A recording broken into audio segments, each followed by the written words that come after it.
Ain't she pretty?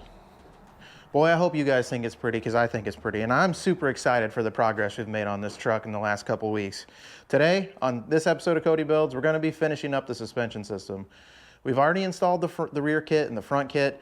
The last little bit we have to do today is to install the rear and front sway bars. Now, these are optional add-ons. I've said that in the last couple videos, but this is going to wrap up the whole suspension system for this truck. So we're going to get that done today.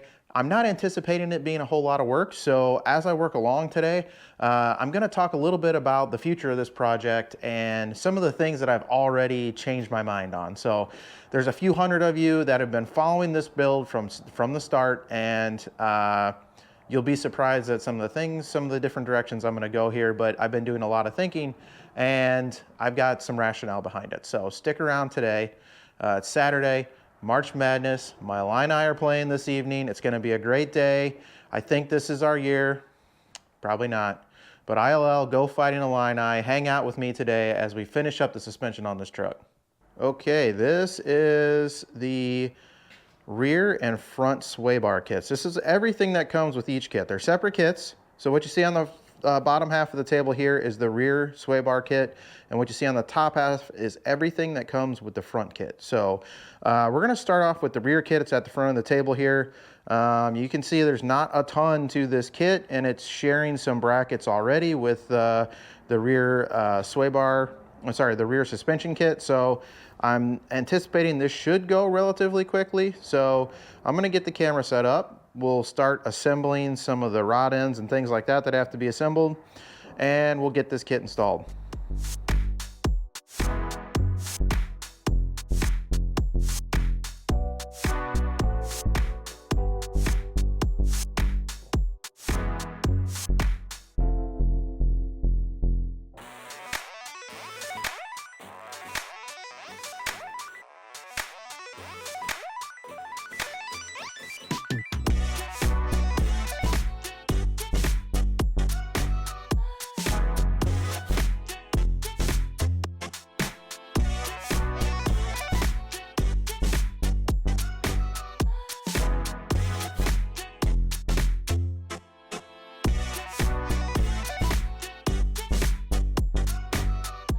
Okay, I just assembled the end links and put anti-seize on those, as you saw, and I greased up the mounts for the sway bar. It comes with grease, that's all fine. I went to kind of fit everything up, and the first thing I noticed is it's not going to clear the rear shock tabs that are on the rear end.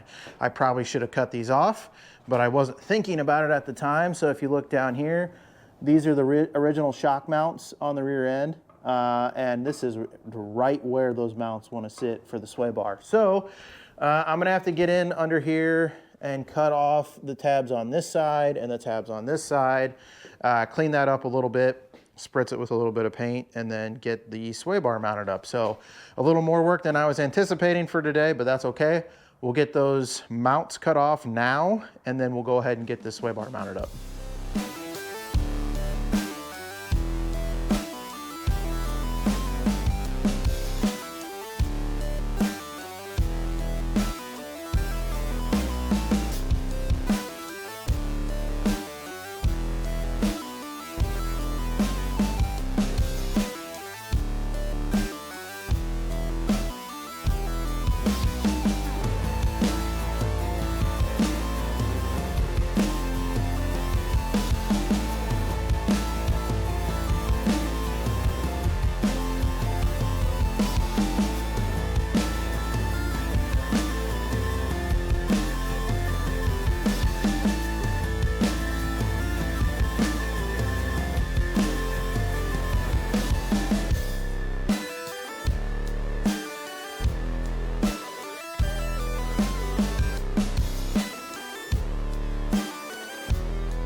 Okay, so I've got my brackets now cut off, cleaned up, painted, and I went ahead and cleaned up all the metal dust and everything from grinding. One thing to note, if you didn't notice, I did protect the shocks with a rag. Grinding, cutting, doing all that stuff, the last thing you want to do is get slag or metal dust or chunks of metal on that shock shaft, change that shock shaft at all, get anything around the seal, burn the seal, do anything like that, because you're just going to blow out your brand new shocks. So I did make sure to protect those on both sides. And then the first thing I did after I got the floor swept up, everything else cleaned up, is I came in here with some compressed air and I blew everything down and tried to get as much of the dust and crud off of the shock bodies and the frame and the surrounding areas. So now we're back to where I was thinking we were going to start the day, which is okay. It just cost me a couple hours here, but we're going to go ahead and get the sway bar mounted up to the rear housing now that we've got those shock brackets, those old shock brackets, out of the way.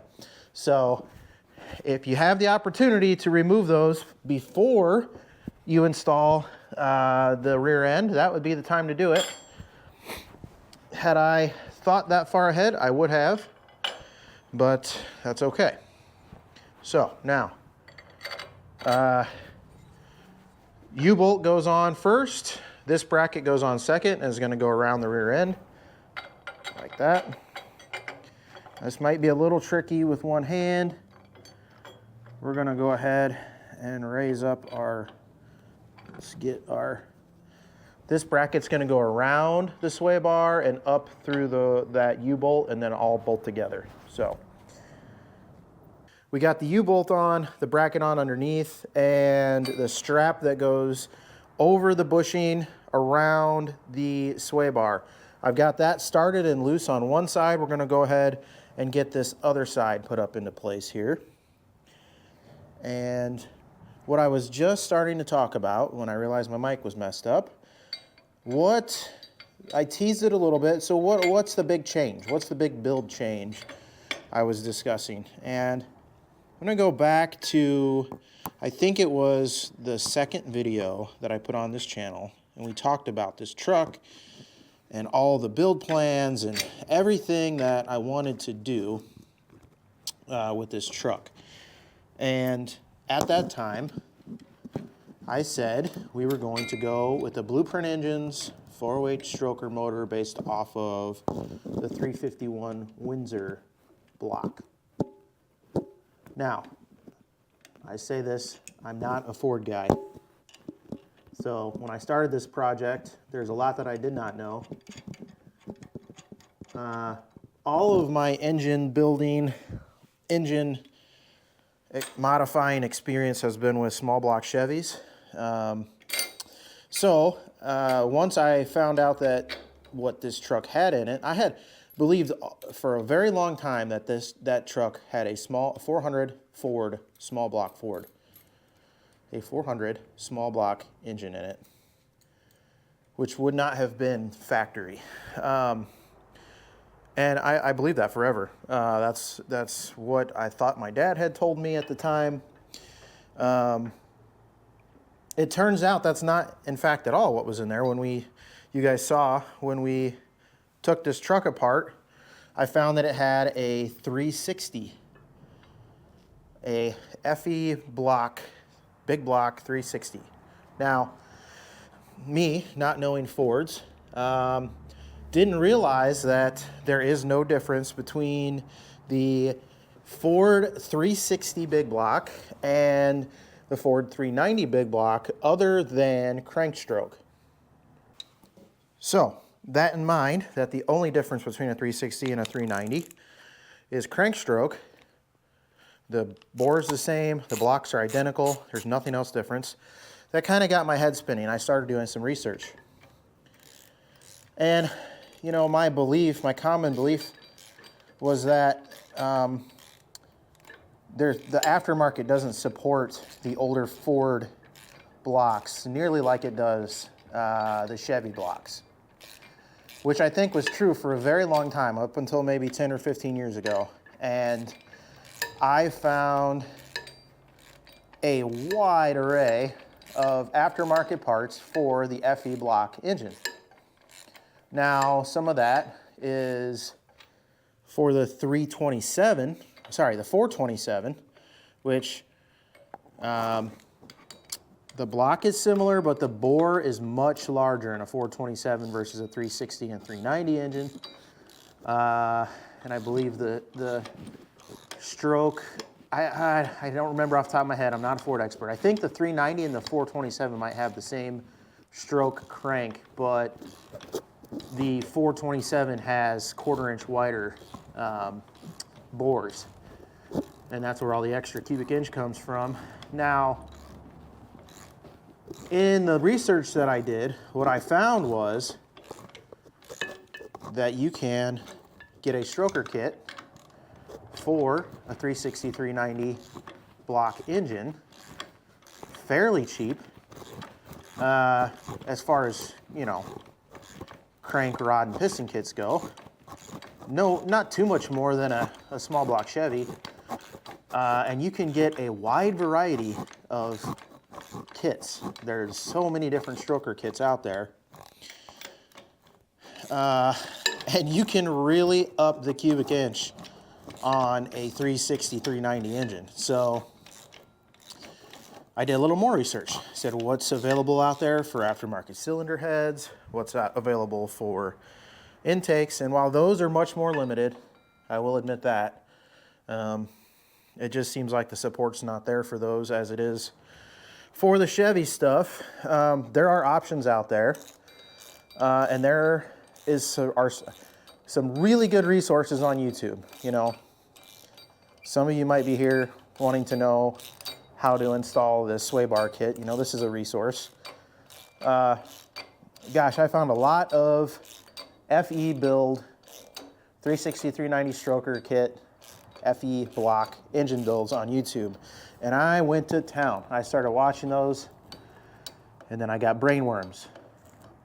And my brainworms said, you need to keep the original engine in this truck. It was your grandfather's engine. My grandfather was a frugal man. He used what he had available to him. And I think if I was really trying to honor him in this build, he would want me to use what I had available to me. Now, I say that as I'm bolting on this ridiculous suspension system, but for something that's the heartbeat of the truck, I can't get it out of my head. I think I know what I have to do, and what I have to do is build a stroked out 445 cubic inch Ford FE. So let that sink in. We're gonna take this truck from 360 cubic inches. And what I've read, the research I've done, the stock 360 would pull your house off the foundation if you strapped it up to the back of the truck. Had plenty of torque, not very much horsepower. We're talking around 200-ish horsepower. So, what are we looking at horsepower-wise with a 445 cubic inch stroker motor? In the research I've done, I can bolt on 500 to 550 horsepower with limited modification. These stroker kits don't, shockingly, I didn't quite expect this. Most of these stroker kits don't even require block clearancing, so for the rods. So, man, it's going to be way easier than I anticipated, even not being a Ford guy. It'll be more time consuming for sure. But the other positive there is we can do this in phases. So I can get the engine here, get it torn down. We can figure out why the heck the thing quit running in the first place. So anyways, what I'm saying is the advantage of doing this myself is we can do it in stages. If I was gonna do the blueprint engine, which I still think is a really viable option, the reliability and the warranty are all really hard to pass up. However, I think building an engine on the channel would be good content for you guys. It's something that I would like to do, build an engine from the block up. Said I've done at least one Chevy engine block up, but never done a Ford, so that's a cool new skill to learn. And then just the idea that everything that will then go into this truck will be something that I personally touched. And it honors my grandfather and his, you know, kind of what I view as his legacy. And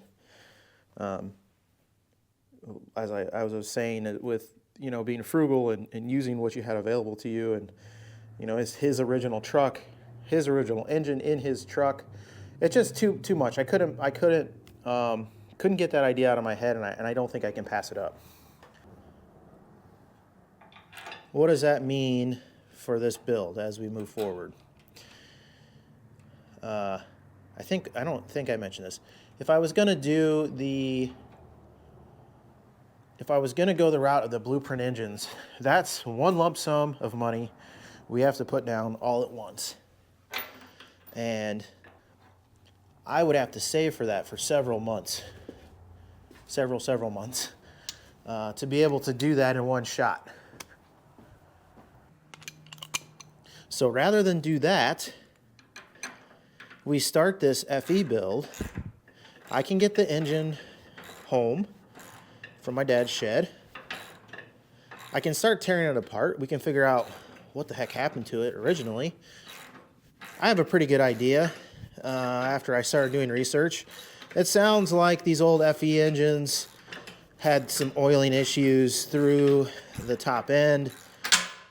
Probably had a plugged oil passageway that stopped oiling the rockers and lifters,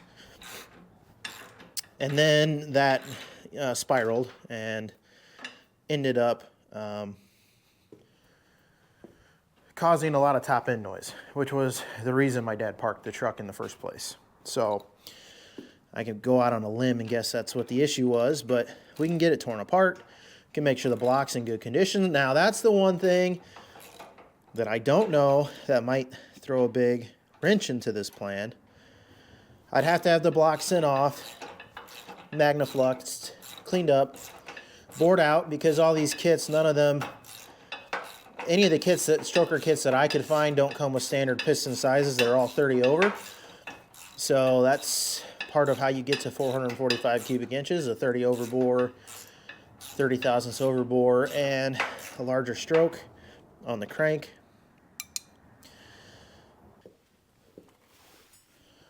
So we'd be able to do this build, the engine build, in stages. I'd be able to get it home, get it torn down, get it off to the machine shop. That'd be step one.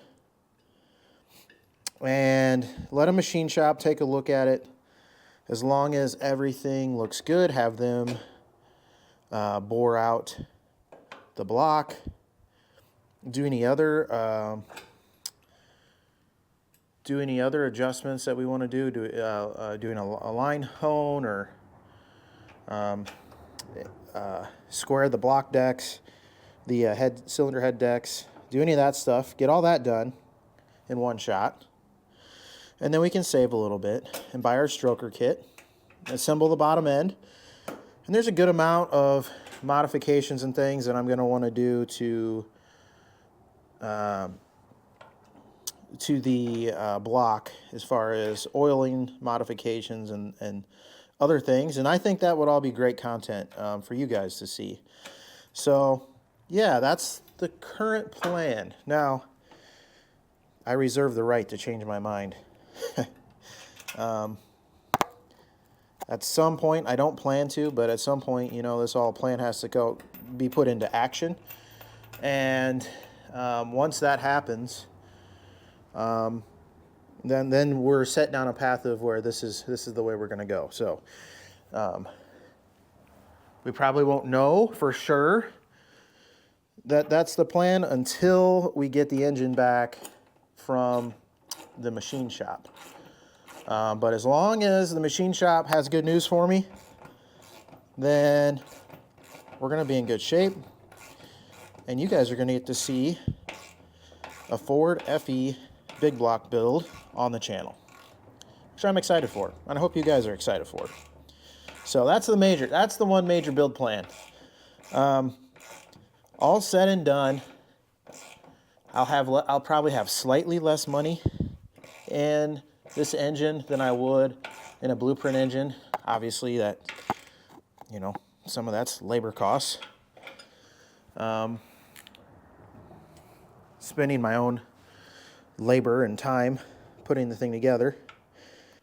So all that said, if you happen to be in the Chicagoland area and you happen to have experience with the machine shop that you like, let me know. I'm going to be looking for some recommendations. I'm going to need to, I think I have one in mind. I'm not going to throw a name out there just yet. But if you have a personal recommendation, you've had a good experience, you know of a good shop in the Chicagoland area, I'm all ears. Reach out to me. You can message me or leave it in the comments. All the people that I know are south of I-80, and I don't really want to be spending a lot of time hauling stuff around. Okay, so we got to put a pause on here. One thing that I'm seeing on this kit, right now my sway bar, I don't know if you can hear that, is making contact with the Watts link bar right here. So that's obviously a problem. So I think I need to adjust. I think what I need to do is rotate the sway bar back around the rear end just a little bit. So I'm gonna do that. I'm gonna loosen the brackets up and I'm gonna swing it back up and around just a hair and then retighten it. Yeah, I can see it on the back side. The sway bar needs to be adjusted. So let's loosen this up. Okay.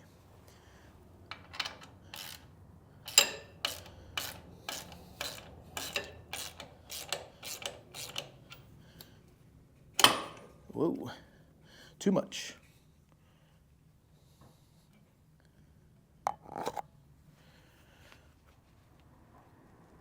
Just gonna rotate that back like that. Okay.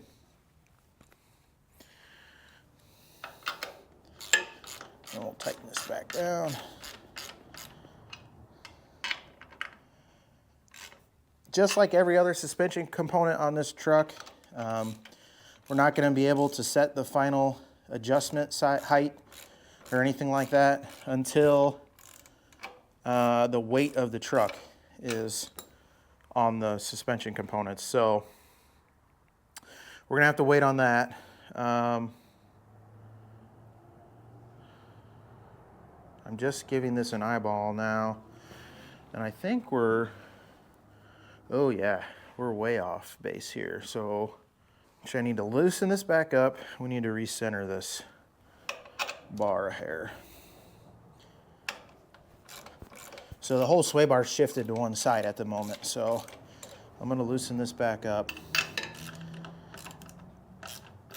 And what I'm looking at when I'm doing this is the end bars and how they align with the upper bracket. So now I've got it in a position where I think I can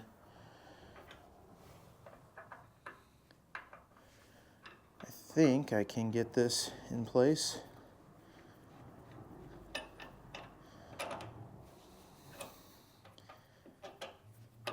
Okay, there we go.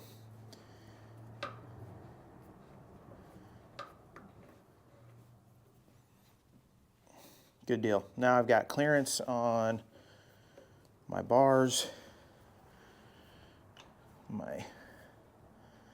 I got everything centered. I'm gonna pull this back just a touch, and we'll tighten this all back up. And then once this is tightened down, I'm gonna tighten all the bolts to spec, and that's it. That's the rear sway bar. So you can see, I didn't think, had I not had to cut out the suspension, the old spring mounts, this would have been a very quick install. It wouldn't have taken it much time at all.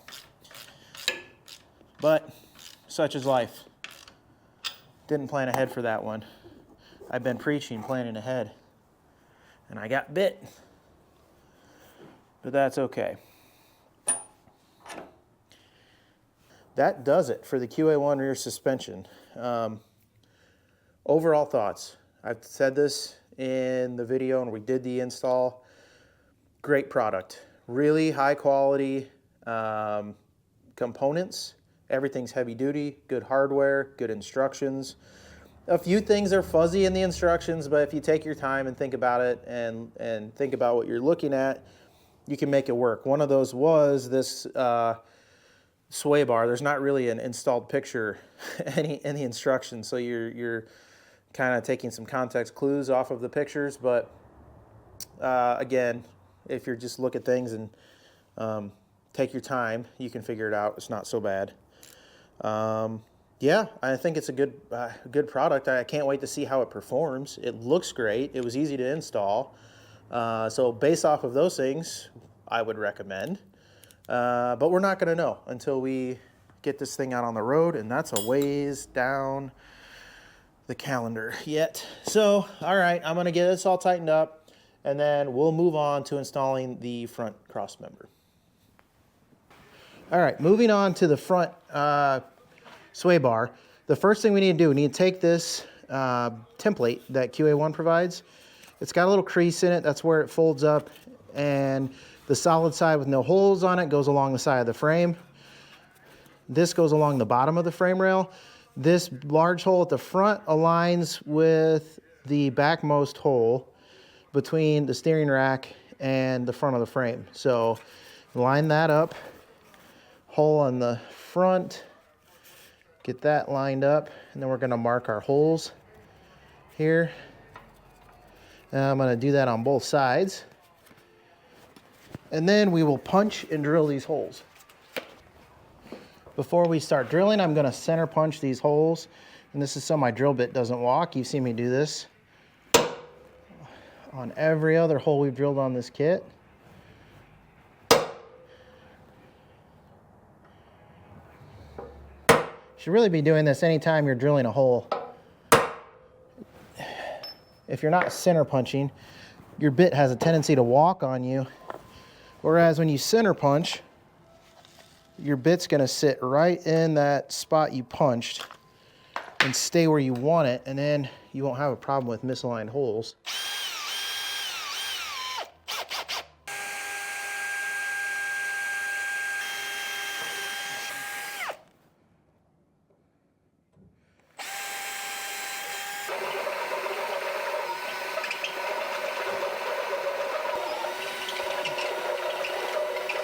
All right, this front is pretty straightforward. It's a little bit easier than the rear assembly even, once your holes are drilled. Okay, we've got the same type of bushing that goes on the back setup, goes on the front, only these are greasable, so we don't need to grease these before we start. There is a grease zerk in the bracket that holds these in place. So these can go on dry. So slide those on the bar.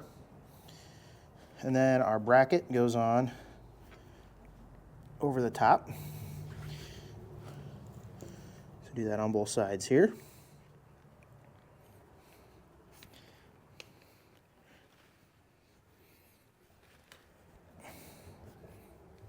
Okay. And then we're just gonna bolt this up.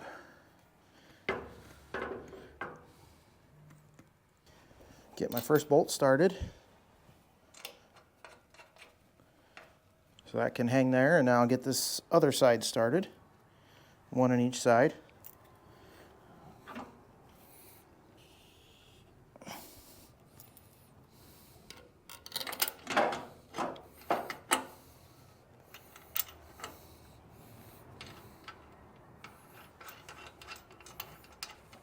Okay.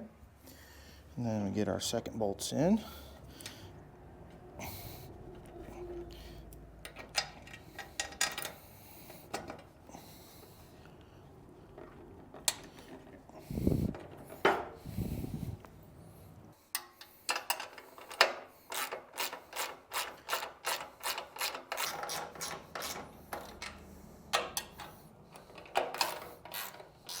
Now I'm going to check for alignment of the bar over my mount and make sure I've got the sway bar fairly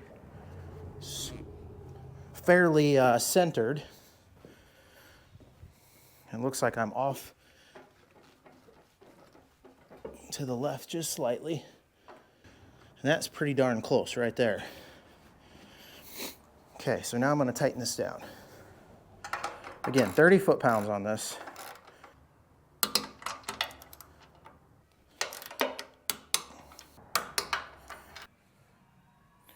Okay, first thing that goes in is this stud. It goes in on the sway bar side. It's got a little shoulder that fits inside the sway bar, like that. Washer and a nylock nut. Let's get that on each side.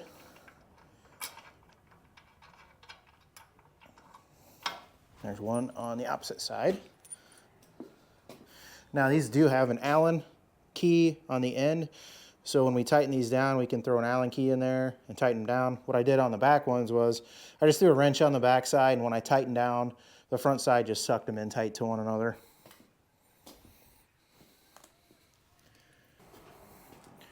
Okay, and then the next thing will be our sway bar end link. It slides right onto this stud, right onto the shoulder in the stud. Then you've got a misalignment spacer that goes in there. And then the nut.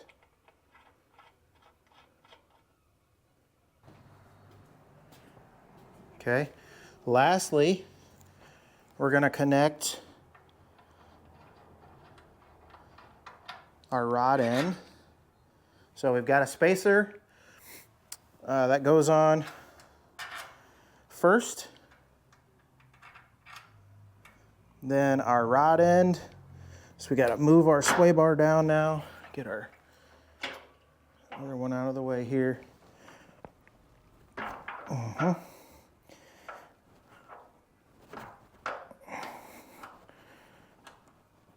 Okay. And then another spacer.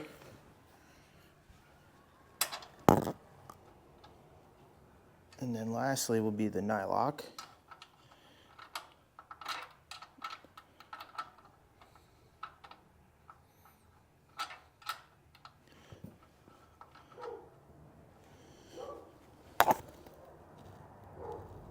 You know what?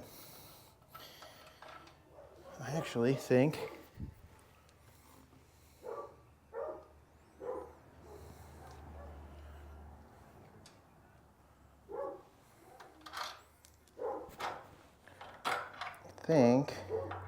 yeah, there's only one spacer. So the rod end goes all the way back tight to the control arm. I already had a spacer on there in preparation, so looks like I might have an extra spacer in this kit. Yeah, there we go. Otherwise, the nylon wouldn't be able to catch the threads. So when you put that rod end in that sway bar end link, it's going to go all the way back tight to the control arm. Then your spacer is going to go on, then your nylock. And that's it for the front sway bar kit. All we have to do now is torque everything down to spec, and that's it. All right, there you have it, fellas. QA1 suspension done. Sway bars, front, back. Front coilover conversion kits. Back coilover conversion kit.